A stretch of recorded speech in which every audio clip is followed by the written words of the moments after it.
নমস্কাৰ বন্ধুসকল, মই সিদ্ধাৰ্থ শংকৰ কলিতা আৰু এটা নতুন ভিডিঅ' লৈ মই মোৰ চেনেল সিদ্ধাৰ্থ শংকৰ কলিতালৈ আপোনালোকক আদৰণি জনাইছোঁ। বন্ধুসকল, যোৱা ৰাতি অত্যন্ত বতাহ মাৰিলে আৰু এই বতাহৰ ফলত কি হয়, কাৰেণ্ট নাই এতিয়ালৈকে, আৰু গাহৰিৰ যিবোৰ গঁৰাল সেইবোৰ আমি পানী কঢ়িয়াই আজি চফা কৰিবলগীয়া হৈছে। ৰাতিপুৱাৰ পৰা অত্যন্ত ব্যস্ত হৈ থাকিবলগীয়া হৈছে। তাতে আজি ঐতিহ্যমণ্ডিত মাধুৰী আখতৰ তলৰ বিহু মেলা, তালৈও যাব লাগে। এইবাৰ 104 বৰ্ষ গৰকিছে। এইবাৰ 104 নম্বৰ বছৰ হৈছে মাধুৰী আখতৰ তলৰ বিহু মেলা। এইখনেই মুকলি বিহু মেলা, অসমৰ আটাইতকৈ পুৰণি মুকলি বিহু মেলা। তালৈ আমাৰ ঘৰৰ পৰা খুব বেছি দূৰ নহয়, গতিকে তালৈও যাব লাগে।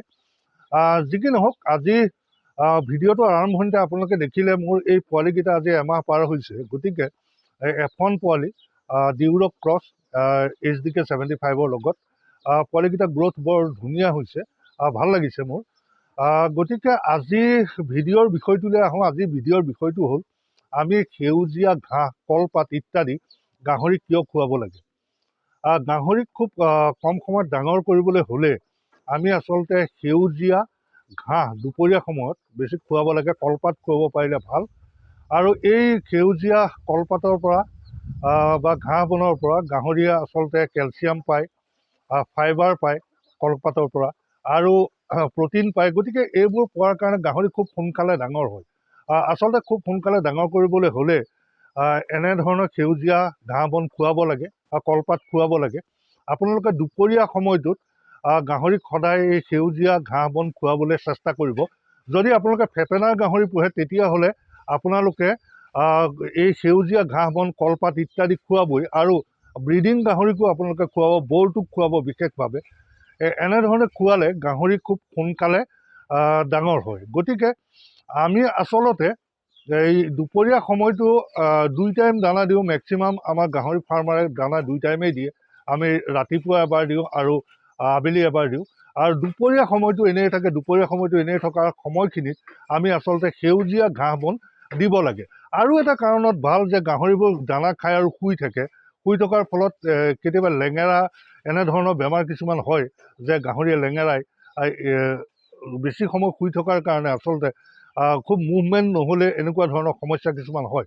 আৰু দুপৰীয়া যদি আমি কলপাত দিয়া যায় তেতিয়াহ'লে অলপ মুভমেণ্ট হয় গাহৰিবোৰৰ, তেতিয়া এই লেঙেৰুৱা সমস্যাটো আচলতে নাথাকে। গতিকে আমি দুপৰীয়া যিমান পাৰোঁ ঘাঁহ বন দিব লাগে। আৰু ঘাঁহ বন দিলে আচলতে গাহৰি খুব সোনকালে ডাঙৰ হয়। ফেটেনাৰ গাহৰিক আপোনালোকে মন কৰিব, কলপাত দিয়াটো অত্যন্ত জৰুৰী। গতিকে কলপাত দিব, সেউজীয়া ঘাঁহ বন দিব, আৰু সেই সেউজীয়া ঘাঁহৰ পৰা মিনাৰেল মিক্সাৰত পোৱা কিছু বস্তু এই সেউজীয়া ঘাঁহ বনৰ পৰা পাই যায় আচলতে। গতিকে এই সেউজীয়া ঘাঁহ বন, কলপাত ইত্যাদি আপোনালোকে নিয়মীয়াভাৱে দিয়াৰ এটা চেষ্টা কৰিব, আৰু সেইটো দুপৰীয়া সময়ত দিব সদায়।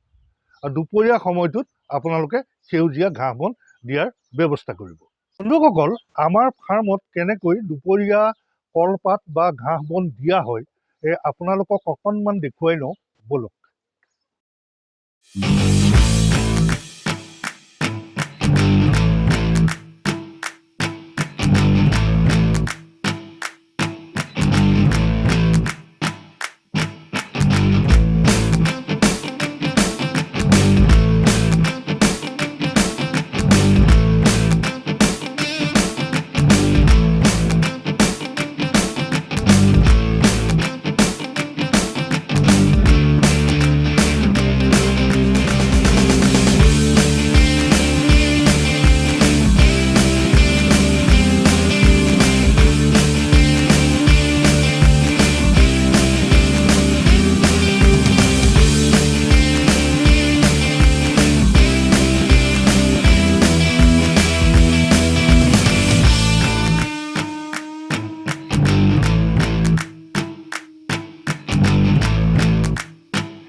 বন্ধুসকল, এতিয়া আহিছোঁ নিয়মীয়া প্ৰশ্নোত্তৰ শিতান সংবিধানলৈ।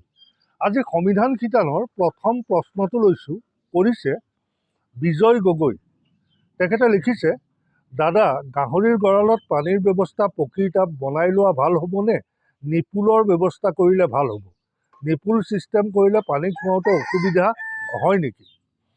গগৈ ডাঙৰীয়া, আচলতে নিপুল ছিষ্টেম কৰিলে এটা কথা ভাল, গাহৰিয়ে ফ্ৰেছ পানীটো খাবলৈ পায়, বিশুদ্ধ পানীটো খাবলৈ পায়, আৰু সেই তেতিয়া ভাল হয়। আচলতে পকীৰ টাব তৈয়াৰ কৰি দিলে আমি তাত পানীটো চেঞ্জ কৰি থাকিব লাগে, নহ'লে কেতিয়াবা পাচাব পায়খানা পানীতে কৰি দিয়ে, টাবটোতে কৰি দিয়ে, ফলত গাহৰিয়ে পানী নাখায়। সেই কথাটো আমি নজৰ দিব লাগে। যদি নিপুল ছিষ্টেম কৰে তেতিয়াহ'লে গাহৰিয়ে ঠিক বিশুদ্ধ পানীটোৱেই খাই থাকিবলৈ পায়। কিন্তু তাতো এটা কথা আছে, গাহৰি আচলতে অলপ এলেহুৱা, সিহঁতে খাই বৈ শুয়েই থাকে। কেতিয়াবা পিয়াহ লাগিলেও হয়তো নিপুললৈ উঠি গৈ পানী খাবলৈ অলপ এলাহ কৰিব পাৰে। গতিকে পানীটো পকী টাবত দিলেও বেয়া নহয়। খালি আপুনি পকী টাবত দিলে দিনটোত অন্ততঃ 3 বাৰ পানীটো চেঞ্জ কৰি থাকিব, যাতে গাহৰিয়ে বিশুদ্ধ পানীটো খাবলৈ পায়। সেই কথাটো মন কৰিব। এইবাৰৰ প্ৰশ্নটো লৈছোঁ, কৰিছে ইয়াত তোলন মিক্সাৰ বুলি লিখা আছে। তেখেতে লিখিছে, 100 ৱাটৰ লাইট লগাই থ'লে বেয়া হয় নেকি? মাখি মহবোৰ কম হোৱা যেন লাগে। ডাঙৰীয়া, আচলতে 100 ৱাটৰ বাল্বতকৈ আপুনি যদি মহ খেদিব খুজিছে তেতিয়াহ'লে হালধীয়া এবিধ বাল্ব পায়, আপুনি অনলাইনতো পাব।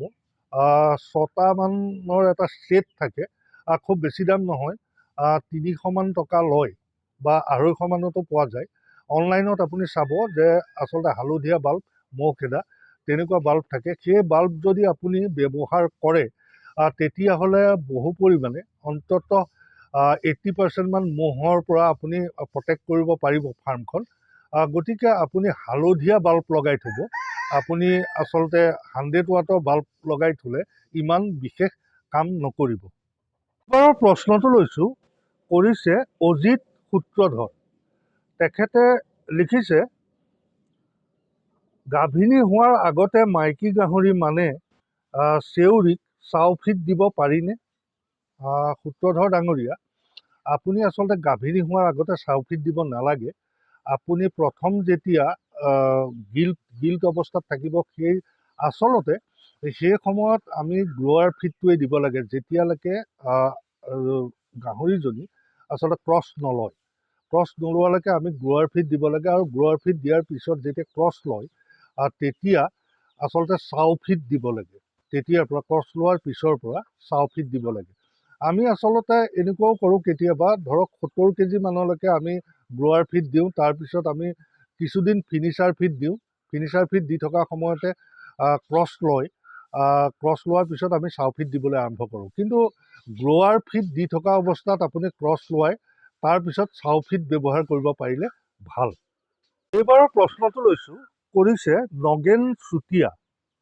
তেখেতে লিখিছে, গাহৰিজনী গাভিনী হৈছে নাই টেষ্ট কৰিব পৰা কিবা আছে নেকি? জনাবচোন দাদা। চুতীয়া ডাঙৰীয়া, গাহৰিজনী গাভিনী হৈছে নাই, আমি আচলতে আমাৰ যিবোৰ আমাৰ গাঁৱলীয়া ফাৰ্মাৰ সেইবোৰ ৱেল ইকুইপ নহয়, গতিকে আমি ধৰাটো অকণমান টান। আমি ধৰিবলৈ হ'লে এটাই চাব লাগিব যে ক্ৰছ দিয়াৰ পিছত 21 দিন আমি ৱেইট কৰিব লাগিব। 21 দিন ৱেইট কৰাৰ পিছত যদি গাহৰিজনী হিটত নাহে তেতিয়াহ'লে আমি গম পোৱা যাব যে আচলতে গাহৰিজনী প্ৰেগনেণ্ট হৈছে। গতিকে এনেকুৱা ধৰক আল্ট্ৰাচাউণ্ড মেচিনো আছে তেনেধৰণৰ, সেইবোৰ বহুত কষ্টলি হৈ যায়। সেইবোৰ আনিবলৈ গ'লে আমি আচলতে সাধাৰণ ফাৰ্মাৰবোৰে তেনেকুৱা ধৰণৰ বস্তুবোৰ আমি এফৰ্ড কৰিবলৈ অলপ কষ্ট হ'ব। গতিকে আমি এতিয়া বৰ্তমান চাবলৈ গ'লে আমি আচলতে 21 দিন ৱেইট কৰাৰ বাহিৰে আমাৰ তেনেকুৱা কোনো উপায় নাথাকে। গাহৰি এজনী গাভিনী হৈছে নাই 16ৰ পৰা 21 দিনলৈকে চাব, আৰু যদি পুনৰ হিটত নাহে তেতিয়া গম পাব যে গাহৰিজনী গাভিনী হৈছে। এইবাৰৰ প্ৰশ্নটো লৈছোঁ, কৰিছে সীমান্ত গগৈ।